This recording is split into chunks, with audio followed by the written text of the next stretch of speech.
For the throne of God above, I have a strong and perfect plea, a great high priest whose name is love, whoever lives and pleads for me.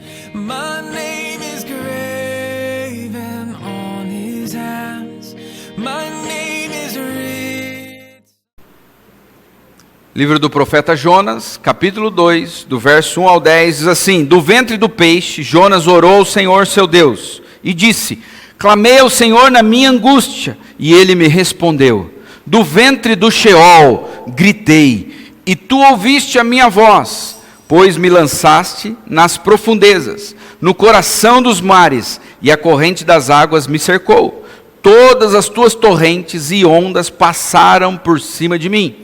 Eu disse: fui expulso da tua presença, como poderei ver o teu santo templo novamente? As águas me cercaram até a alma, o abismo me rodeou e as algas se enrolaram na minha cabeça. Afundei até os fundamentos dos montes, a terra me aprisionou para sempre com as tuas trancas. Tu me fizeste subir a minha alma da sepultura, Senhor meu Deus. Eu me lembrarei do Senhor quando minha vida desfalecia. Eu me lembrei do Senhor quando minha vida desfalecia. E a minha oração chegou a ti no teu santo templo.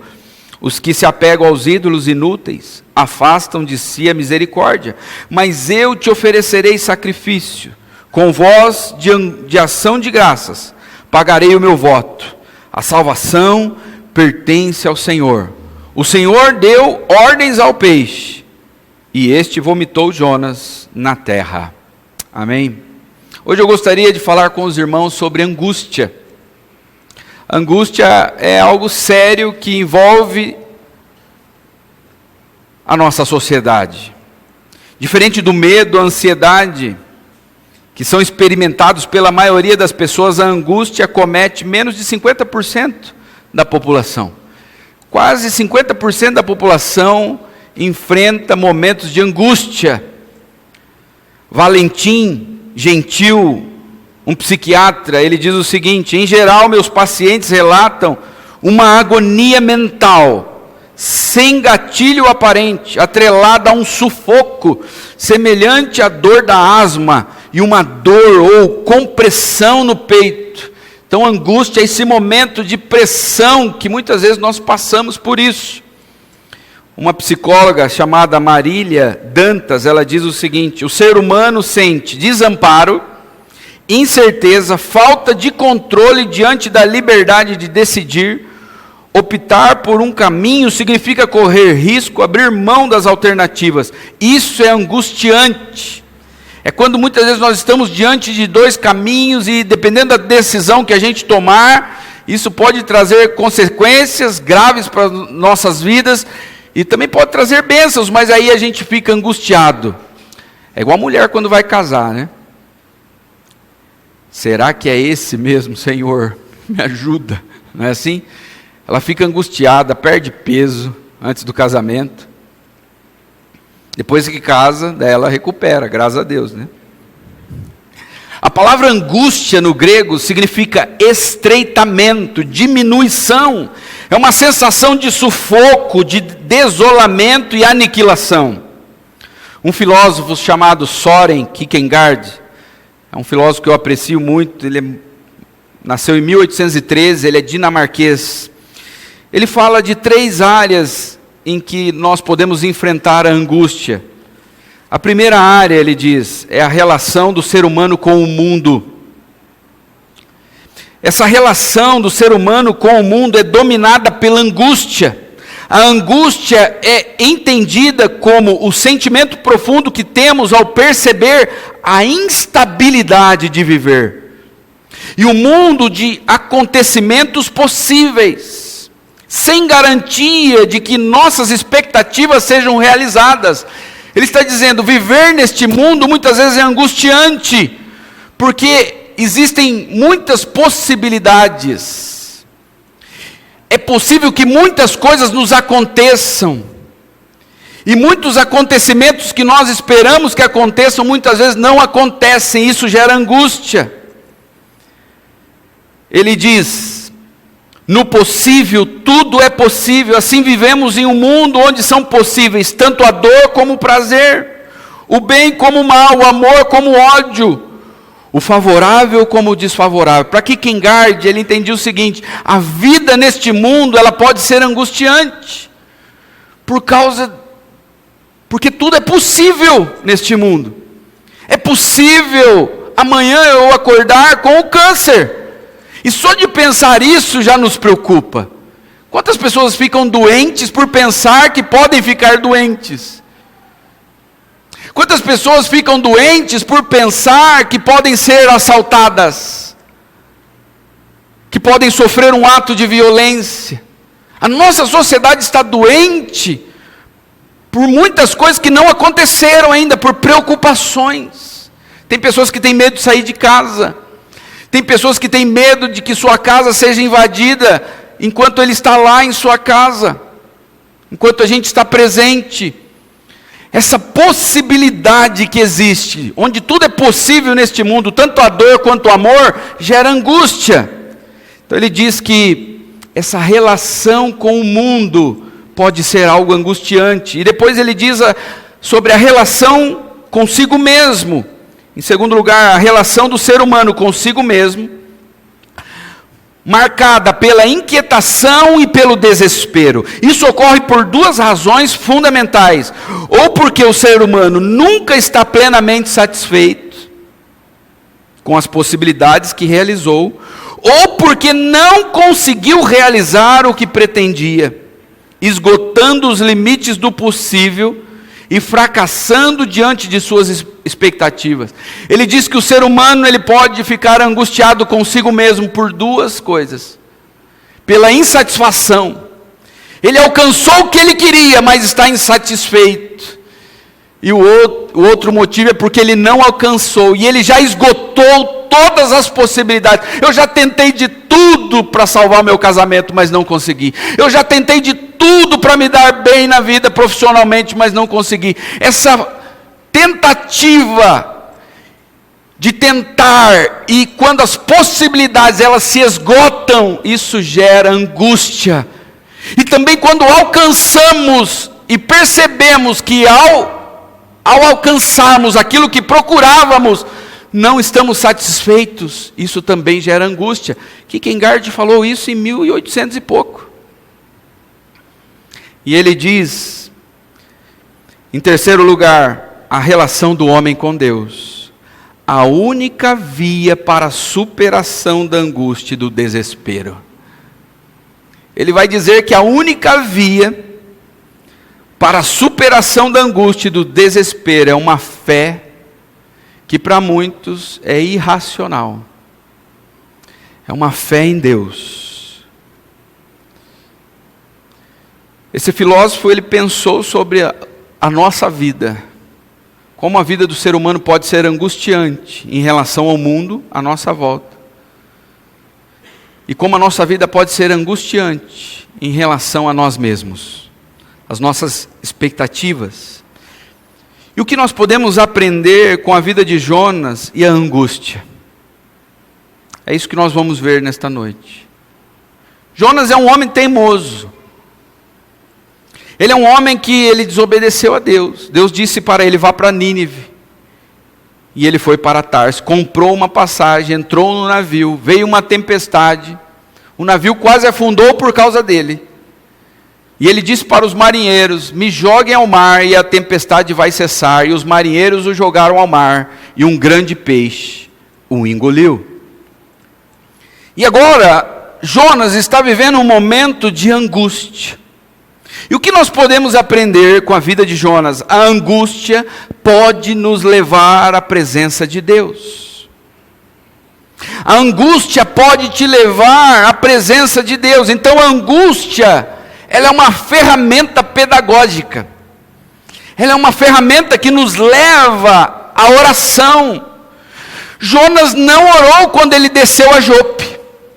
Jonas não orou quando ele foi comprar a passagem. Senhor, será que eu devo comprar a passagem para Tarsis ou não? Ele não orou, ele foi lá e fez. Ele não orou quando ele fugiu de Nínive. Ele não orou quando ele se escondeu no porão do navio. Ele não orou quando veio uma tempestade. Ele não orou quando os marinheiros o jogaram ao mar. Jonas 1,5 diz: todos os marinheiros ficaram com medo, e cada um clamava ao seu próprio Deus. Os marinheiros que não serviam ao Deus vivo, que eram idólatras, eles oraram aos seus deuses. Mas Jonas não orou ao Deus vivo. Até os marinheiros oraram, mas Jonas não orou. E ele não orou quando ele foi atirado ao mar. Mas o versículo 1 do capítulo 2 diz: do ventre do peixe, Jonas orou ao Senhor, seu Deus. A angústia pode nos levar à presença de Deus. Hoje pela manhã nós estudávamos o Evangelho de João, que fala sobre a vida de um oficial do rei que estava com seu filho doente, e ele foi até Jesus. Ele estava aflito, angustiado, porque o seu filho estava com uma doença que era para a morte. Isso está lá no Evangelho de João, no capítulo 4. E a gente aprendeu nesta manhã que a doença daquele filho levou aquele homem a Cristo. E aquele homem voltou para sua casa, o seu filho havia sido curado, e aí toda a sua família creu. Muitas vezes Deus usa o sofrimento para nos fazer orar. A oração é uma ferramenta de Deus. Ela é pedagógica. Se você está vivendo um momento de angústia, pode ser que Deus está usando este momento para fazer com que você ore. Dionísio Pepe, um teólogo, ele diz o seguinte: muitas vezes o Senhor permite que o desviado sofra, para que clame novamente a Ele em oração. Muitas vezes o Senhor permite que o desviado sofra, que o crente sofra, para que clame novamente a Ele em oração. O que nós podemos aprender com a angústia, através da vida de Jonas? Primeiro, a angústia pode nos levar à presença de Deus.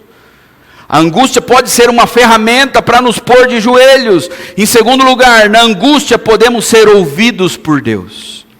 Olha o que ele diz no versículo 2. E disse: clamei ao Senhor na minha angústia, e Ele me respondeu. Do ventre do Sheol, em algumas traduções está, do ventre do inferno, gritei, e tu ouviste a minha voz. Na angústia nós podemos aprender uma coisa, que Deus ouve. Na angústia você pode ter uma experiência de ser ouvido por Deus. Salmo 50, versículo 15 diz: clama a mim no dia da angústia, eu o livrarei e você me honrará. Na angústia nós podemos ter a experiência de sermos ouvidos por Deus. Jonas clamou na angústia e Deus o ouviu. O que mais podemos aprender na angústia em relação à vida de Jonas? Em terceiro lugar, na angústia podemos aprender que a disciplina de Deus é um sinal de seu amor por nós. Jonas sabia que Deus havia mandado a tempestade. Não foi o diabo que mandou a tempestade no navio, foi Deus. Jonas 1,12, respondeu ele: peguem-me, joguem-me ao mar e ele se acalmará. Pois eu sei que é por minha causa que esta violenta tempestade cai sobre vocês. Eu sei que é Deus que está mandando essa tempestade. Jonas sabia disso, e na angústia nós podemos aprender que o sofrimento, a disciplina de Deus é um sinal do seu amor. Jonas sabia que Deus o havia lançado ao mar. Deus não só enviou a tempestade, mas Deus fez com que Jonas fosse jogado ao mar. Olha Jonas 1,15. Então pegaram Jonas. Quem pegou Jonas? O pessoal do navio, a tripulação do navio. Então pegaram Jonas e o lançaram ao mar enfurecido, e este se aquietou.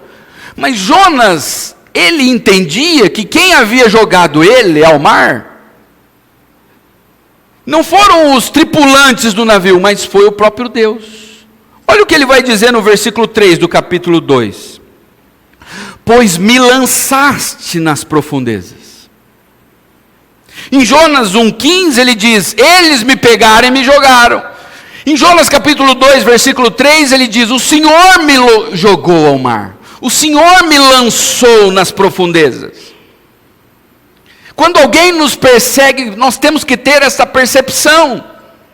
Não é o teu patrão, é Deus usando o teu patrão.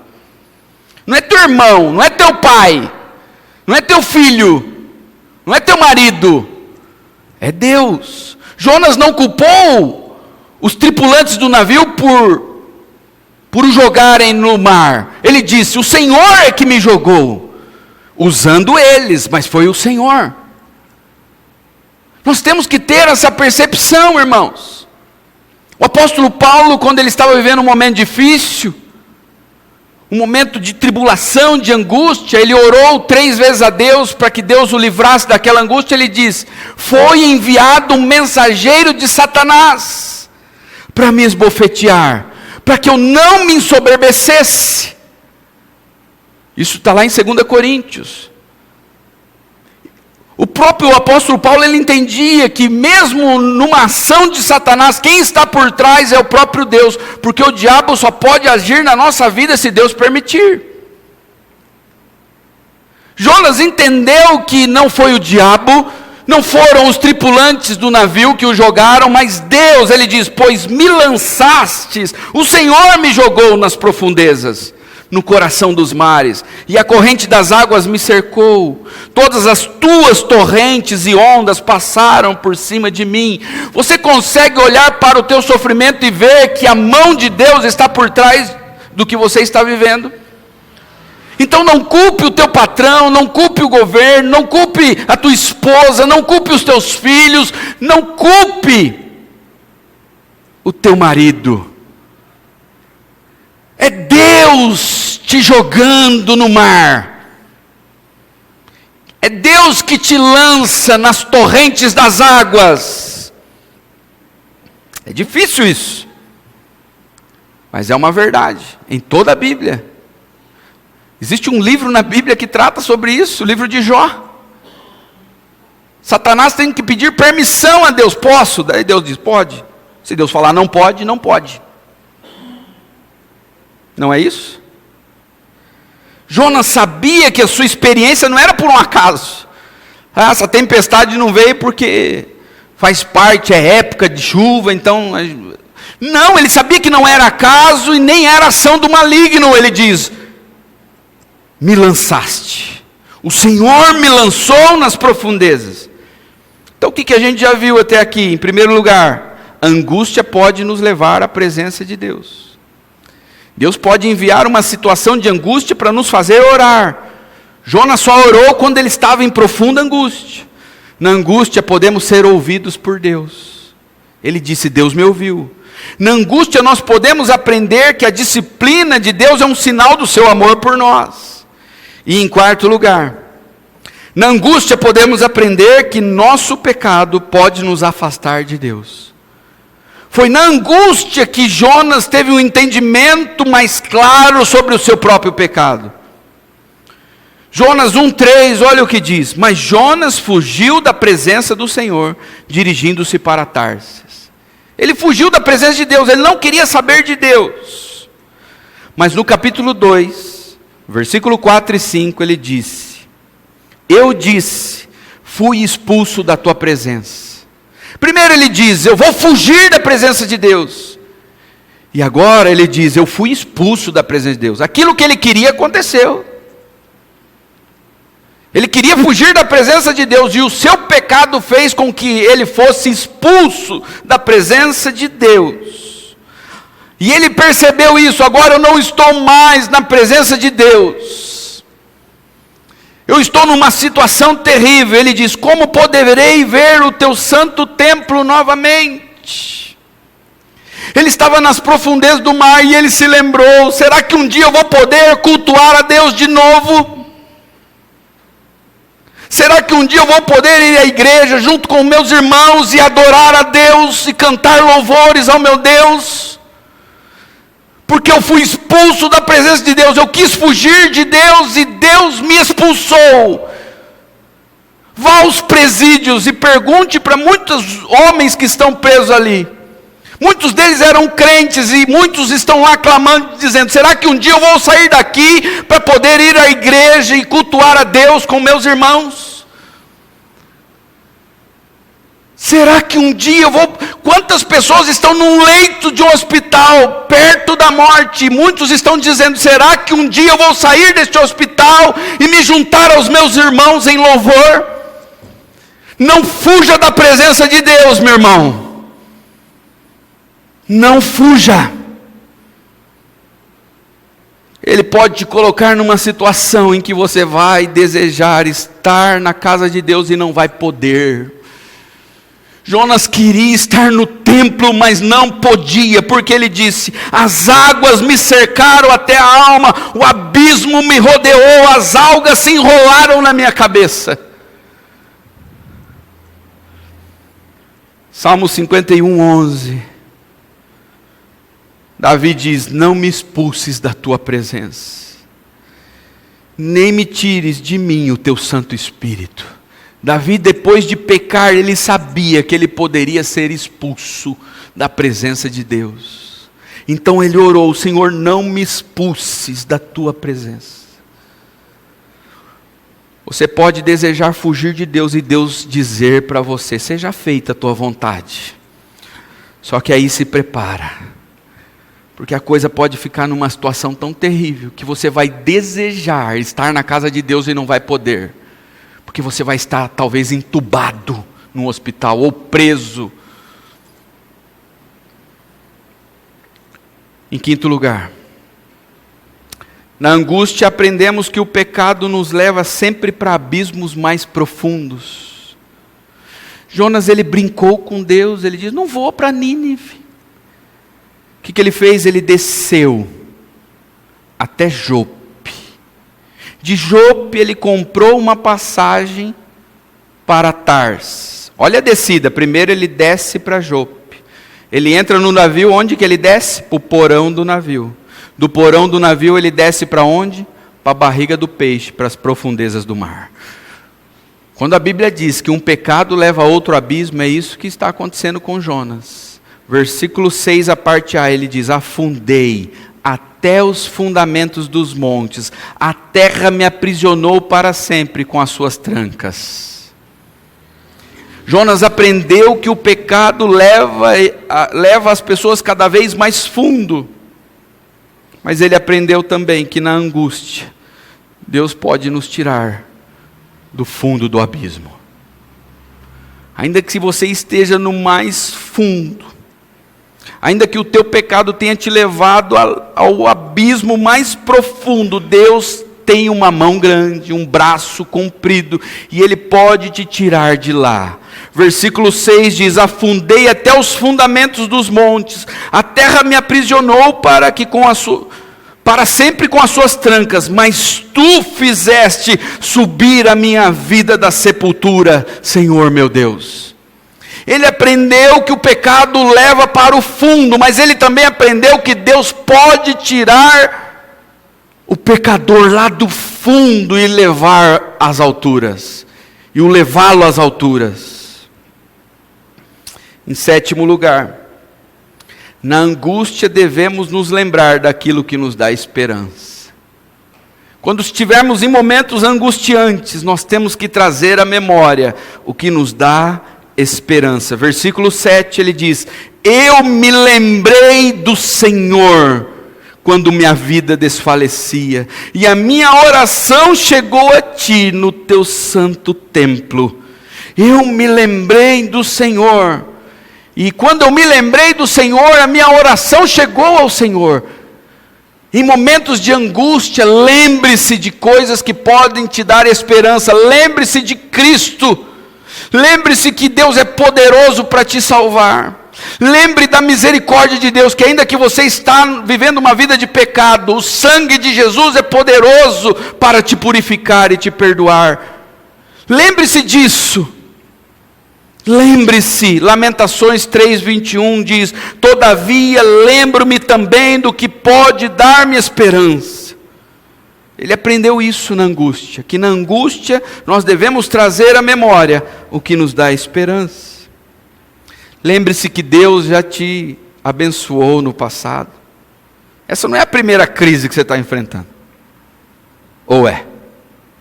Quantas vezes Deus já te socorreu? Quantas vezes Deus veio ao seu encontro? Quantas vezes Deus segurou você pela mão? Quantas vezes Deus te levantou? Quantas vezes Deus te abraçou? Quantas vezes Deus te envolveu com seu amor, com a sua misericórdia, e você pôde ver a graça de Deus, o cuidado de Deus na sua vida? Quantas vezes? Foi isso que Jonas pensou. Eu me lembrei do Senhor. Eu me lembrei que Deus já foi misericordioso comigo no passado, e Ele não muda, Ele é o mesmo ontem, hoje, será para sempre. Eu me lembrei do Senhor, e por isso eu orei na minha angústia, e minha oração chegou a Deus. Não é a primeira vez que você está passando por uma luta, e você já viu a mão de Deus muitas vezes vindo ao teu encontro socorrer. Lembre-se disso. Em 8º lugar, na angústia devemos nos lembrar que somente Deus pode nos socorrer. Somente Deus pode nos ajudar em momentos de angústia. Versículo 8 ele diz: os que se apegam aos ídolos inúteis afastam de si a misericórdia. Em momentos de angústias, muitas vezes nós somos tentados a recorrer ao dinheiro. Ah, se eu tiver mais dinheiro, isso aqui vai resolver. Isso é confiar em ídolos inúteis. Em momentos de angústia, muitas vezes nós somos tentados a recorrer ao trabalho. Ah, se eu tiver uma promoção aqui, essas contas que estão aqui vai resolver. Se o meu patrão me ajudar, se eu puder ter uma subida de cargo na minha empresa, isso aqui vai resolver.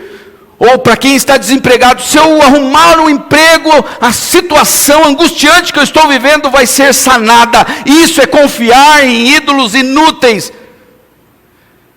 Confiar no dinheiro. Não, o problema é o governo. Quando essa mulher sair do governo, as coisas vão ficar melhores. A minha vida será melhor. Isso é confiar em ídolos inúteis. Ah, não, eu tenho uma família, eu tenho um pai que tem condições, eu sou de uma família que tem um nome importante, eu estou passando um momento difícil, mas eu venho de uma família que tem um nome importante. Se eu recorrer aos meus primos, se eu recorrer ao meu pai, eu sei que ele tem dinheiro, meus primos têm dinheiro, meu irmão está cheio da grana, então eu vou buscar auxílio na minha família. Isso é recorrer a ídolos inúteis. Jonas não buscou ajuda no governo, no dinheiro, na família, no trabalho. Ele diz: eu orei ao Senhor. Eu orei a Deus e Ele me ouviu. Ah, não, se o meu pastor vir aqui e falar com o meu marido, vai resolver essa situação. É Deus que vai resolver. Seu pastor é um vaso de barro rachado ainda. É Deus. Chame seu pastor para chorar com você, para ler a Bíblia com você, mas não confie que ele vai resolver. Isso aí ele pode fazer, orar, chorar, comer churrasco com você, isso aí ele pode. Mas não confie que é ele que vai mudar. É o Senhor. Isso é ídolos. Jonas chama isso de ídolos inúteis. Em 9º lugar, na angústia aprendemos que só encontramos sentido para nossas vidas quando voltamos para Deus. Na angústia nós aprendemos que só encontramos sentido para a nossa vida quando nos voltamos para Deus. Versículo 9 ele diz, aqui ele já está restaurado, ele diz: mas eu te oferecerei sacrifício com voz de ação de graças, pagarei o meu voto, A salvação pertence ao Senhor. Jonas aqui expressa agora a sua alegria pela reconciliação com Deus de 3 formas. Primeiro ele diz: eu vou oferecer sacrifício. Qual era o significado disto no Antigo Testamento? Oferecer sacrifício era se lembrar de que havia perdão. Jonas se lembrou que Deus perdoava pecados, então ele disse: eu vou oferecer sacrifícios.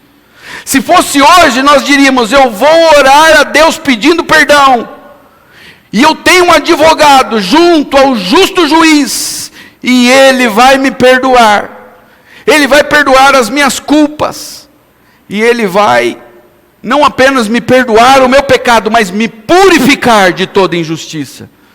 Jonas, ele entendeu: eu vou oferecer sacrifícios, porque ele se lembrou de que Deus perdoava pecados. Em segundo lugar, ele diz: com voz de ação de graças.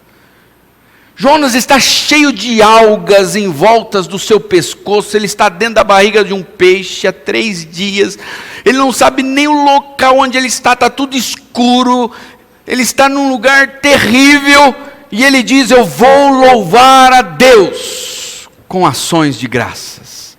Ao invés de murmuração, eu vou louvar a Deus. E em terceiro lugar ele diz: pagarei o meu voto. Sabe o que isso quer dizer? Quando eu me tornei profeta, Jonas estava dizendo, eu tinha um compromisso com Deus de exercer o meu ministério. Eu não vou mais quebrar a minha palavra. Deus falou para Jonas: vai para Nínive. Ele falou: não vou para Tarso. Ele é teimoso, mas agora ele diz: eu vou obedecer, eu vou cumprir os meus votos. No dia em que você foi batizado, no dia em que você desceu as águas, você fez um voto diante de toda a igreja. Ou você não sabia que o batismo é um voto? É uma profissão de fé. Você estava declarando que Deus mudou o seu coração, transformou a sua vida numa nova criatura, e que agora você vive para Ele. Todas as vezes que nós nos distanciamos de Deus, nós quebramos o nosso voto.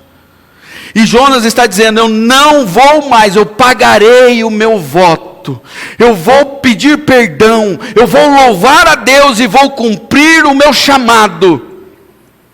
Deus te chamou para ser uma testemunha viva dEle, para ser um pregador do Evangelho. Deus te chamou, cumpra o teu voto.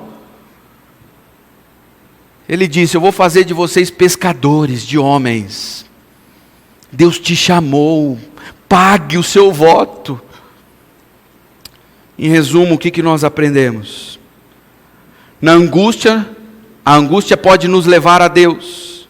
Na angústia, nós podemos ser ouvidos por Deus. Na angústia, podemos aprender que a disciplina é um sinal de amor de Deus. Na angústia, aprendemos que o pecado nos leva para abismos mais profundos. Na angústia, aprendemos que Deus pode nos tirar do fundo do abismo. Na angústia, devemos nos lembrar daquilo que nos dá esperança. Na angústia, devemos nos lembrar que somente Deus pode nos socorrer. Na angústia, aprendemos que só encontramos sentido para nossas vidas quando nos voltamos para Deus. Quando confessamos nossos pecados, louvamos a Deus e cumprimos o nosso chamado. Em 10º lugar, na angústia, Jonas aprendeu que a salvação está nas mãos de Deus. Tanto a salvação eterna, a salvação de nossas almas, quanto a salvação de nossas angústias. Talvez você ainda não é salvo. Sua vida ainda não está nas mãos de Cristo. A salvação pertence ao Senhor. Talvez você já é uma pessoa salva, mas está vivendo um momento de angústia. O mesmo Deus que te salvou do inferno é o Deus que salva você também deste momento de angústia que você está vivendo hoje. Ele salva tanto a nossa vida do inferno, quanto as nossas vidas de momentos de angústia. Versículo 9, a parte C, e o versículo 10 diz: a salvação pertence ao Senhor. O Senhor deu ordens ao peixe, e este vomitou Jonas na terra. Você está dentro de um peixe de angústia. Só Deus pode te tirar desse peixe. Só Deus pode dar ordem para que esse peixe de angústia que você está vivendo te ponha para fora. Só Deus. Somente Deus. O que nós aprendemos nessa noite? No versículo 6, Jonas disse assim: eu afundei até os fundamentos dos montes. A terra me aprisionou para sempre com as suas trancas. Mas tu me fizeste subir a minha vida da sepultura, Senhor meu Deus. Talvez você ainda não é salvo. Você está na sepultura. E Deus pode te tirar daí. Talvez você já é salvo, como o profeta Jonas era um homem de Deus, era um profeta. Mas estava vivendo um momento de angústia. E a sua angústia era um grande peixe. E Deus deu ordem para o peixe: põe Jonas para fora. Blup! O peixe vomitou Jonas em terra seca. Salmo 40, versículo 2 diz: Ele me tirou. Ele me tirou de um poço de destruição, de um atoleiro de lama, pôs meus pés sobre uma rocha e firmou-me num local seguro. Você não entregou sua vida a Cristo ainda, você está num atoleiro. Você já é um crente em Jesus, está vivendo um momento de angústia, Deus pode também te tirar deste lamaçal. Efésios 2,6 diz: Deus, é Deus, viu, irmãos? Deus nos ressuscitou com Cristo. Nós estávamos na sepultura, mas Deus nos ressuscitou com Cristo e com Ele nos fez assentar nos lugares celestiais em Cristo Jesus. Deus quer te tirar deste atoleiro. Talvez você venha vivendo uma vida de pecado. Talvez você ainda não se entregou a Cristo, mas Ele quer te tirar dessa sepultura que você está vivendo e firmar os teus pés na rocha. Te fazer assentar nos lugares celestiais. Talvez você já é um crente em Jesus como Jonas, mas por algum motivo você se desanimou, você está angustiado e não consegue mais orar. E você está num aperto profundo. Mas aprenda com Jonas nesta noite. Ele orou e Deus o ouviu. E Deus disse ao peixe: ponha ele para fora. Ponha ele em terra firme. Deus quer fazer isso com você também. Mas você tem que orar, meu irmão.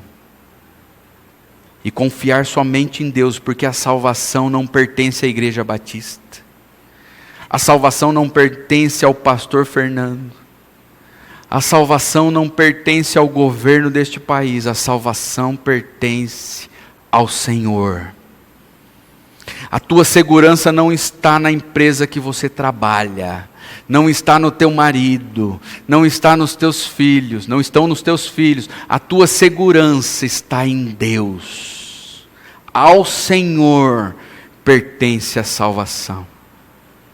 Ore a Ele nesta noite, se entregue a Ele, confesse seus pecados, se arrependa e clame a Ele na angústia. E a palavra de Deus diz que Ele nos ouve. Ele nos ouve. Que Deus nos abençoe.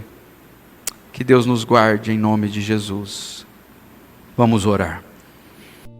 Before the throne of God above, I have a strong and perfect plea, a great high priest who